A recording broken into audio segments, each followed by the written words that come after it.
മഴ തോരും മുമ്പയുടെ ഇന്നത്തെ എപ്പിസോഡിലേക്ക് എല്ലാവർക്കും സ്വാഗതം. ഇന്നത്തെ എപ്പിസോഡിൻ്റെ തുടക്കം തന്നെ ബാലചന്ദ്രനെ വിളിച്ചു ഭീഷണിപ്പെടുത്തുന്ന ശിവേട്ടനെയാണ് കാണിക്കുന്നത്. അപ്പോൾ ഇന്ന് എന്ത് തന്നെ ആയാലും ഞങ്ങൾ 9 പേര് അവിടെ എത്തുന്നു. അപ്പോൾ 9 പേരുള്ളൂ, ഞാൻ വിചാരിച്ച് 25 പേരെങ്കിലും ഉണ്ടാവുന്നു.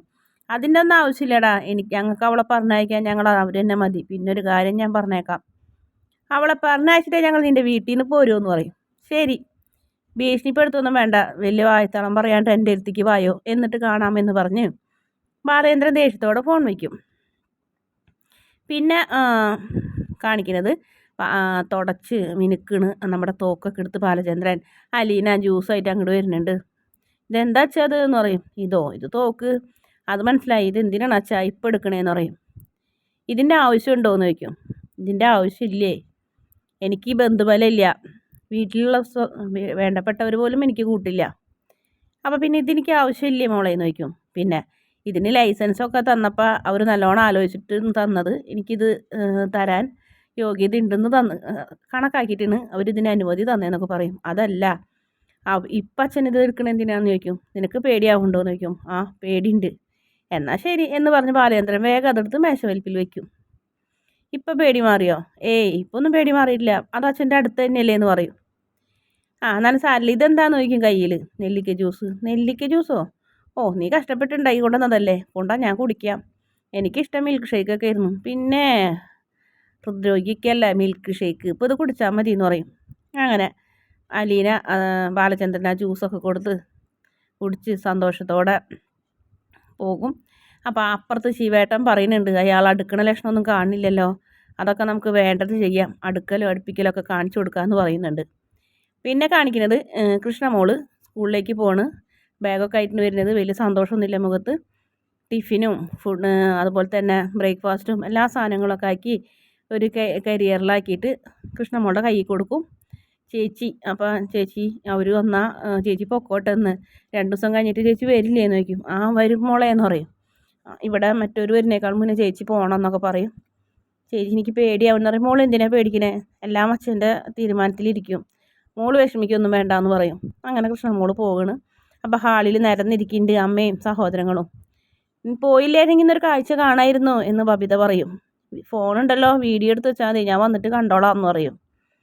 ഓ, അവൾക്ക് ഇഷ്ടപ്പെട്ടില്ല.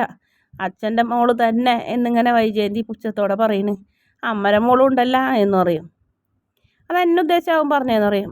അങ്ങനെ തന്നെയെന്ന് പറയും. ഞാൻ പോണ്, നിങ്ങൾക്ക് എന്താണെന്ന് വെച്ചാൽ നിങ്ങളെന്താണെന്ന് വെച്ചാൽ ചെയ്തോ എന്ന് പറഞ്ഞ് കൃഷ്ണമോള് ദേഷ്യത്തോടെ പോകും. അതിനുശേഷം പിന്നെ നമ്മുടെ രേവതിക്കുട്ടിനെ കാണിക്കണേ. അപ്പോൾ കാറിലിരുന്നിട്ട് വഴി പറഞ്ഞ് കൊടുക്കണ്. ഇവളെ വർത്താനം കേട്ടിട്ടുണ്ടെങ്കിൽ ഇവള് വണ്ടി ഓടിക്കുന്ന പോലെ ഉണ്ടല്ലോ. ബാക്ക് സീറ്റിലെ ഡ്രൈവർന്ന് കേട്ടിട്ടില്ലേ എന്ന് പറയും. എനിക്കും ഉണ്ടാവും അങ്ങനെ ഫ്രണ്ട് സീറ്റിലിരിക്കാൻ, എൻ്റെ ഏതെങ്കിലും ഒരു കോന്തൻ എന്നെ കല്യാണം കഴിക്കുമ്പോൾ കാറുള്ള കോന്തനെയായിരിക്കും ഞാൻ കല്യാണം കഴിക്കണമെന്നൊക്കെ പറയും.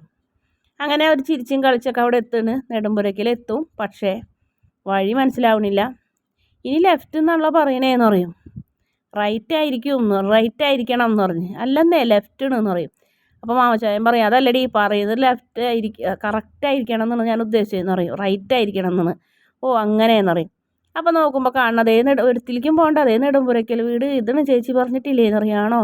എന്നാൽ നേരെ തിരിച്ചോളാൻ പറയും. അങ്ങനെ ഇറങ്ങിയ ഒരു വീടൊക്കെ കാണുമ്പോൾ നല്ല വലിയ വീടിന് കുഴപ്പമൊന്നുമില്ല. അങ്ങനെ ഗ്രേസ് പറയും, ഇതാണോ വീട് എന്ന് ചോദിക്കും. എന്താ അതിന് മുന്നും വന്നിട്ടുണ്ടോ ആൻറ്റി എന്ന് ചോദിക്കും. പൊടി അവിടെ എന്ന് പറയും. അങ്ങനെ ഓടിച്ചെന്ന് കോണിമ്പല്ലൊക്കെ അടിക്കും.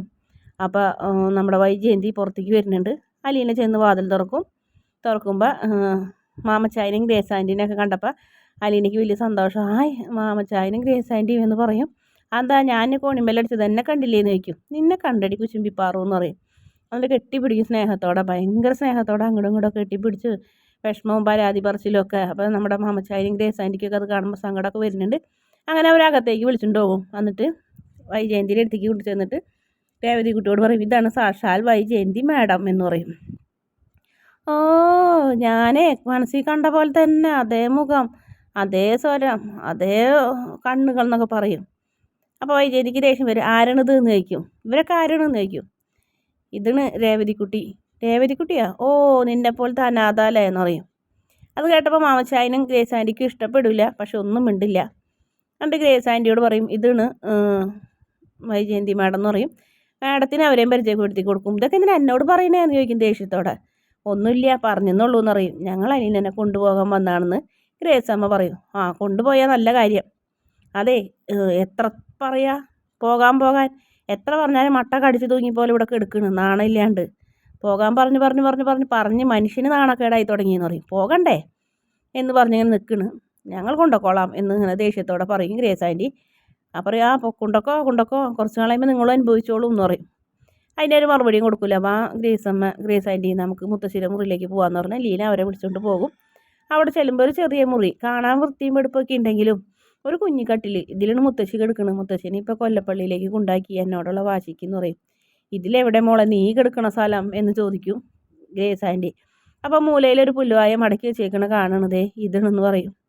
അത് കാണുമ്പോൾ ഭയങ്കര വിഷമാവും ഗ്രേസ് അമ്മയ്ക്ക്.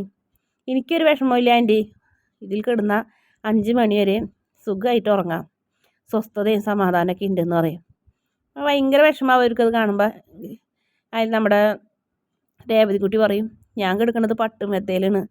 എൻ്റെ ഗ്രേസ് അമ്മനെയും ഗ്രേസ് ആൻറ്റിനെയും മാമച്ചങ്കിളിനെയും പൂവിട്ട് പൂജിക്കണമല്ലോ ചേച്ചി എന്ന് പറയും. അതേന്ന് പറയും. വാ നമുക്ക് ബാലചന്ദ്രൻ സാറിനെ കാണാൻ പോകാമെന്ന് പറയും. അങ്ങനെ ബാലചന്ദ്രൻ്റെ അടുത്തേക്ക് ചെല്ലുന്നു. ബാലചന്ദ്രനെ അവർക്ക് പരിചയപ്പെടുത്തി കൊടുക്കും. അങ്ങോട്ടും ഇങ്ങോട്ടൊക്കെ സംസാരിക്കും. അലീനനെ കൊണ്ടുപോകാൻ വന്നതെന്ന് പറയും. അസുഖത്തിനെ കുറിച്ചൊക്കെ മാമച്ചായും ചോദിക്കും. അലീന നീ ഇവർക്ക് വെള്ളമൊന്നും കൊടുത്തില്ലേന്ന് ബാലചന്ദ്രൻ ചോദിക്കുമ്പോൾ ഇല്ല ഇവർ വേണ്ട എന്ന് പറഞ്ഞു എന്ന് പറയും. അതെന്താ? ഞങ്ങൾക്ക് താഴ്ന്ന നല്ല സ്വീകരണമല്ല കിട്ടിയതെന്ന് പറയും. ആ നിങ്ങൾക്കറിയായിരുന്നില്ലേ വൈജയന്തിയുടെ സ്വഭാവം? അലീന പറഞ്ഞില്ലേ എന്ന് പറയും. ആ പറഞ്ഞിട്ടുണ്ടെന്ന് പറയും. ആ അത് പ്രതീക്ഷയല്ലേ വന്നത് എന്ന് പറയും. അതെ എന്ന് പറയും. എന്നിട്ട് പറയും എന്നാൽ രേവതിക്കുട്ടിയോട് ചോദിക്കും പഠിക്കുന്നുണ്ടോ, എന്ത് ചെയ്യുന്നു എന്ന് ചോദിക്കും. പഠിക്കുന്നു. ആര് പഠിപ്പിക്കുന്നു എന്ന് പറയും. മാമച്ചായനും ഗ്രേസ് ആൻറ്റി എന്ന് പറയും. വെരി ഗുഡ് എന്ന് പറഞ്ഞ് അങ്ങനെ അവരവിടെ നിന്ന് ഇറങ്ങി പോകണം. അപ്പോൾ അലീന പോകണം എന്നൊക്കെ പറഞ്ഞിട്ടാണ് പോണത്. പിന്നീട് ബാഗൊക്കെ പാക്ക് ചെയ്യുന്നു. അപ്പം മമ്മിയുടെ ഫോട്ടോ എടുക്കട്ടെ എന്ന് നോക്കുമ്പോൾ അതെന്തിനാണ് മോൾ എടുക്കണേന്ന് പറയും. ചേച്ചിക്ക് ഇങ്ങോട്ട് വരാൻ പറ്റുമോ ചേച്ചി? പിന്നെ ഞാൻ 2-3 ദിവസം കഴിയുമ്പോൾ വരില്ലേ എന്ന് പറയും. വരേണ്ടി വരും എന്നിങ്ങനെ പറയുന്നു. അങ്ങനെ അവർ ഡ്രസ്സൊക്കെ മടക്കണ്. മാമച്ചായനും ഗ്രേസമ്മയും ഹാളിൽ ഇങ്ങനെ നിൽക്കണ്. ഇരിക്കാൻ പോലും പറഞ്ഞിട്ടില്ല അവരോട്. അങ്ങനെ പെട്ടെന്ന് തന്നെ ബാലചന്ദ്രൻ ഇങ്ങനെ ആലോചിക്കല് അലീനനെ എന്തും ചെയ്തും അപായപ്പെടുത്തുന്നുള്ള ശിവേട്ടൻ്റെ വാക്കുകൾ പെട്ടെന്ന് തന്നെ കോണിയും മുകളിലത്തെ ബെല്ലടിക്കും.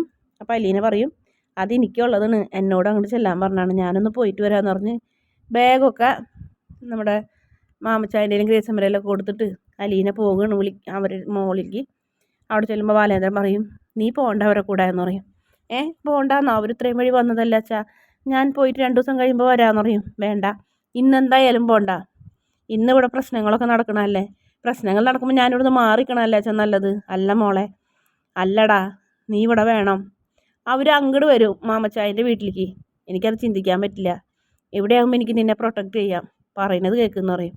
അങ്ങനെ അലീന വില വിഷമത്തോടെ താഴ്ത്തിക്ക് ഇറങ്ങി വരും. പിന്നീട് പ്രൊമോണ് കാണിക്കുന്നത് ഭയങ്കര യുദ്ധം. മുകളിൽ നിന്ന് മാമച്ചായനോട് വിളിച്ച് പറയുന്ന അലീനനെ കൊണ്ടുപോകണ്ട, എനിക്ക് സമ്മതമല്ല എന്ന് പറയും. അപ്പോൾ വൈജയന്തി ഇവിടെ നിന്ന് വിളിച്ച് പറയും അതേ ഇവളെ പറഞ്ഞയക്കാൻ എനിക്ക് ഇവളുടെ സമ്മതം മാത്രം മതി, ബാലേന്ദ്രൻ്റെ സമ്മതം വേണ്ട എന്ന് പറയും. അതെ ആ മോഹൻ നീ കാടി വെള്ളത്തിൽ കളിക്കും കഴിഞ്ഞിട്ട് പുഴയെ കൊണ്ട് കളിക്കൂടി എന്ന് പറയും. ഇവിടെ ഞാനാണ് കാര്യങ്ങൾ തീരുമാനിക്കണേന്ന് പറയും. അങ്ങനെ ദേഷ്യത്തോടെ പറയുന്നു. അപ്പോൾ ഗ്രേസമ്മ വിളിച്ചു ചോദിക്കും അലീന ഇവിടെ നിന്നാൽ നിങ്ങളും വൈഫും തമ്മിലുള്ള പ്രശ്നം കൂടലുള്ളൂ എന്ന് പറയും. കൂടാനാണ് എനിക്കിഷ്ടം എന്ന് പറയും. അപ്പോൾ വൈജയന്തിക്ക് ആകെ അടി കിട്ടിയ പോലെ ആവും. അങ്ങനെ അവർ നിരാശയോടെ മടങ്ങിപ്പോകും. പിന്നീട് കാണിക്കുന്നത് കൊല്ലപ്പള്ളിയിലുള്ളവർ വരുന്നുണ്ട്. ആ വരുന്ന കൂട്ടത്തിൽ നമ്മുടെ കമല പറയുന്നുണ്ട് ബാലചന്ദ്രൻ്റെ മുറിയിലേക്ക് ആർക്കും ചെല്ലാൻ പറ്റില്ല, പക്ഷെ അവൾക്ക് ചെല്ലാം ഏത് പാതിരാത്രിക്കും, ഇത് നല്ല സൂക്കേട് തന്നെയാണെന്ന് പറയും. അങ്ങനെ വൈജയന്തിൻ്റെ മനസ്സിൽ വെറുതെ സംശയത്തിൻ്റെ തീയും കോരിയിടും കമല. ബാലചന്ദ്രനാണെങ്കിൽ അലീനനെ മുറിയിലേക്ക് വിളിച്ചിട്ട് ബാലചന്ദ്രൻ്റെ മുറിയിൽ വിട്ട് അലീനോട് പറയുന്നത് ഇത് മുറിയിൽ ഉള്ളിൽ നിന്ന് പൂട്ടിക്കൊള്ളണം, ഞാനല്ലാണ്ട് വേറെ ആര് വന്ന് വിളിച്ചാലും താഴത്തേക്ക് ഇറങ്ങരുതെന്ന് പറഞ്ഞ് അലീനനെ താക്കീത് ചെയ്തും കഴിഞ്ഞിട്ട് അങ്ങനെ മുറിയിലാക്കിയിട്ട് താഴത്തേക്ക് ഇറങ്ങിപ്പോകുന്ന ബാലചന്ദ്രനാണ് ഈ പ്രഭുയുടെ അവസാന ഭാഗം കാണിക്കുന്നത്. വീഡിയോ ഇഷ്ടപ്പെടുകയാണെങ്കിൽ ചാനലൊന്ന് സബ്സ്ക്രൈബ് ചെയ്യണേ.